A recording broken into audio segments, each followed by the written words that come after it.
As the story continues, we see Char waking up alongside Haru, and it appears that her plot development is progressing well.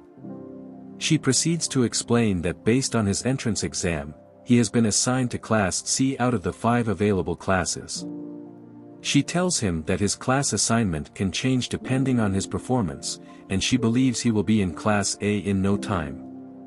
Haru notices that, aside from their shared classes, Char has selected the most difficult classes typically taken by seniors. Initially surprised, he starts thinking this might be an opportunity to disappoint his teachers, and potentially get expelled from school. As he attempts to leave, Char unexpectedly asks him for a hug. Haru hugs her, and wonders if the siscon development is getting out of hand, while Char seems happy as her plan to become the second wife in his harem appears to be proceeding as planned. At school, he meets Iris, and introduces Liza as his attendant. Iris has been placed in Class A, but is surprised that Haru is in Class C despite his great potential, and believes he will quickly move up to Class A. As Iris leaves, Liza mentions to Haru that she still can't tell whether Iris is a demon or a human, but he tells her that it doesn't matter for now. Later, as Haru enters the classroom, he realizes that everyone's attention is on him, likely due to rumors about him defeating a senior student. The teacher then conducts a test, and Haru views this as his opportunity to perform poorly, and potentially get dropped from the class. As the test commences, Haru quickly realizes that all the questions are surprisingly easy, similar to what Char learned as a child. Fearing that intentionally performing too poorly might raise suspicions, he plans to aim for a score around 60 points, which he believes should be considered a poor score for such a straightforward test. Later, the teacher is back in the classroom with the test results, and it turns out that the class's average score is 50 points. He tells that Haru has achieved the highest score of 60 points, and everyone cheers for him, while Haru is shocked. He comes to the realization that it's not because the class is lacking in skill or that he's overly skilled, rather, it's due to his sister being a genius, which made him think that the test was simple. Consequently, the teacher promotes Haru to Class A, much to his disappointment. Upon entering Class A, both Iris and Laius want Haru to be with them, and they fight over him. At that moment, Professor Oratoria Velcom, who specializes in magical attributes, enters the scene. She immediately scolds them for chatting in her class, and warns them to throw out if they can't answer her questions. Also, she seems to have some grudge against Tirieta, as she mentions to take extra care of Haru and Iris, and poor Haru finds himself once again caught in an unexpected situation. Professor Oratoria proceeds to assess their magical attributes, starting with Iris. She is surprised to discover that Iris possesses all the magical attributes, which is quite rare, even though her magic level is only 5. The professor attempts to persuade Iris to join her lab, but Iris declines her offer. She then proceeds to explain that the crystal can only measure the main attribute, but for other secondary attributes, it's difficult to analyze them, and ongoing research is focused on putting them into numbers.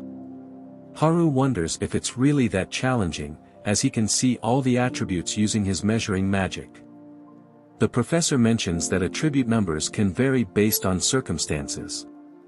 For instance, someone might use their secondary attribute, like fire, to enhance their muscles for more effective use rather than using fire magic in a different manner. Laius considers the possibility that it's due to their skills, but the professor mentions that research has disproven that hypothesis. Haru then suggests that it could be because fire possesses an enhancement as a hidden attribute. The professor is shocked by his awareness of hidden attributes, which were only briefly mentioned in the latest research paper by Weiss-Owl, a person whose identity is unknown, and whose research remains several generations ahead of theirs. She's impressed by Haru's talent, and attempts to persuade him to join her research lab, but Haru declines the offer, and Iris requests the professor not to keep asking students to join her. The professor wonders if Haru might be Weiss-Owl, and he denies it, but suspects that it might be Char. Meanwhile, the midget professor is delighted that they secured an extension for their lab. The clone Haru realizes that this was their primary motive for recruiting the students. The professor plans to celebrate this news, and asks Haru and Iris to wait in the study room. Later, they hear Polko scream, and find Schneidel lying unconscious on the ground. They discover that Schneidel sought help because he suspected ancient magic had been cast on him. The professor explains the situation to them, describing the cylinder stuck in his arm, and mentions that attempting to use healing magic would press the cylinder against his shoulder. The cylinder only allows non-living objects to pass through, and it seems like barrier magic without attributes. She suspects it's an ancient magic because modern magic spells typically disappear within 12 hours, yet this one has persisted for about 2 days, and believes that the spellcaster is likely above level 80. The professor reveals that the spell was cast by someone present with Schneidel. Iris denies any involvement, stating she lacks the ability to perform such advanced magic. Professor then proceeds to slap Schneidel to wake him up, and tells him to reveal the identity of the person who casted the spell. Schneidel explains about Shiva, but he doesn't know Shiva's real identity. The professor starts to suspect the clone Haru, as Shiva appears in places where he is present. Clone Haru realizes that she might be onto them, but just then the original Haru appears as Shiva, and the clone realizes that he has been watching them. Shiva tells her that he has nothing to do with Haru, and he is just here to punish the evil creating chaos in the capital. The professor is more amazed by his appearance, which she finds attractive. She wonders how he knows about the evil organization in the academy, and Shiva is surprised that it actually exists.